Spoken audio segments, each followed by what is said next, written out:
Hello everyone and welcome to another edition of The Buzz. As we do each week, we're going to kick off with some kudos, and mine will be Drew Dudley of the Norfolk High boys tennis team, who finished a perfect 7-0 at their conference tournament this past weekend. I have a feeling that really probably doesn't happen very often. A bright spot for the Norfolk High tennis team. Mine is for the outpouring of support to Shelton Dvorak and his family following the Pierce Senior's brain injury at the Friday night's game with Boone Central. Not only has there been a ton of support from the community of Pierce, but if you get on the Caring Bridge website that is put up in order to provide updates on Dvorak's condition and allow the family to kind of quell rumors, so to speak, as of this taping, there were over 300 guest book entries from people not only in Pierce, from people, Norfolk Catholic supporters, Boone Central supporters, people from all over the state, even out of state supporting this. And on Sunday, the Norfolk Catholic football team, for Dvorak and his family, as well as for the Pierce Senior High football players who were down there, they donated pizza, which just goes to show that despite this being the week of the biggest rivalry in the state of Nebraska, people are very capable of seeing beyond on the football field and seeing what's truly important. Yeah, I think those players are going to take the field with a totally different perspective than they would have. I think so. If this would not have happened. It's time for our Eddie on the Spot, and this week his interview is with Stewart coach Stacy Dexter. Coach, tonight, you guys, at times you capitalized a lot on their errors, and at times you guys had some errors. Can you talk about what it means to come out with a win like this, especially after last night? We needed this win tonight.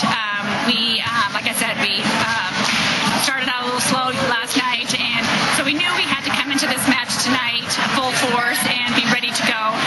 We just knew we had to keep the momentum on our side and keep our game going. So, and they did that. So, how pleased are you with the start to the year? I'm very pleased. I mean, we were starting out strong. Good momentum builder going into the year and stuff like that. So, yeah, I couldn't be more pleased on the girls and how hard they worked. So, from Stewart, Nebraska, for the Norfolk Daily News, The Buzz, I'm Eddie Evans. All right, let's play armchair quarterback for a little bit of the Nebraska debacle that was at Camp Randall. Your thoughts? It all seemed to go downhill with the play calling, in my opinion. When Nebraska was balancing the offense through the first quarter, the first half of the second quarter, things seemed to be going well. Taylor Martinez was efficient enough at the quarterback position to get the job done. When the defense couldn't just pin its shoulders back and expect Martinez to pass, he wasn't great by any means. He never will be Joe Montana, but he did good enough. It's when the play calling went 14 out of 15 pass calls, when Nebraska got behind by 7 points, they seemed to panic. The play calling went south, and so did the Huskers. I'll preface this by saying I did play quarterback in high school, so to me it is harder to throw the football than to run the football. So let's recruit a throwing quarterback that can run instead of a running quarterback that can throw. But that depends on what we're trying to do with the offense. I mean, is Nebraska trying to go to a spread attack, or are we trying to get more into this option and zone read attack? Because if you're going into that option zone read attack, then you need a quarterback who's just as mobile as he can throw the ball. I think it comes down to identity. Nebraska has to develop that identity for its offense, and then you can recruit based on that instead of just getting athletes and trying to fill holes. It appears to me we're going back to that option, and we miss you, Bubba Starling. And your MIP. All right, what's up this week for high school football? There is a lot up for high school football, probably nothing bigger, and it's this way every year. And this year, like you said, it takes on a whole new meaning. Norfolk Catholic travels to Pierce for Class C1's biggest rivalry on Friday. Catholic comes in 5-0. They're the number 1 team in the state. Pierce comes in 5-0. They're the number 2 team in the state.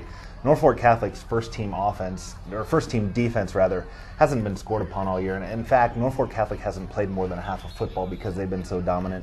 Pierce hadn't been challenged until last Friday at Boone Central. They have the top scoring offense in Class C1. It just comes down to, Pierce and Norfolk Catholic. Even if the teams are 0-8 going into this game, it's going to be a battle.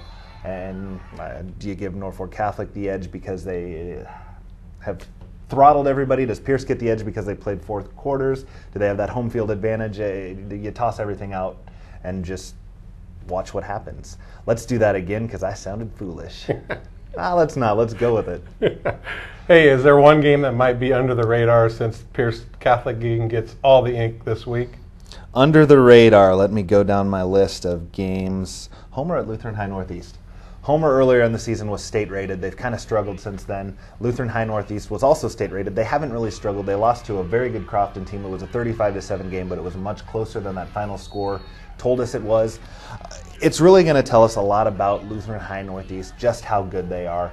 They bounced back from that Crofton loss with a win last week against Plainview, but now there's going to be maybe a little more adversity facing a little better team. If they can win this game, chances are Lutheran High's got a good shot at a 7-1 regular season. I don't want to look past West Holt, which for Lutheran High, I mean, that's, I think, a lot more than anyone in the state would have expected coming in. And you go into the playoffs with a 7-1 record, you have just as good a shot as anyone to get down to Lincoln.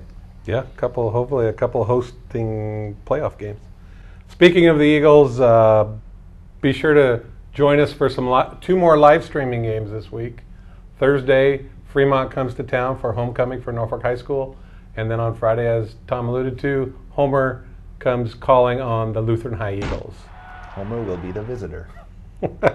Thanks for joining Tom and I. And be sure to join us again next week for another edition of The Buzz.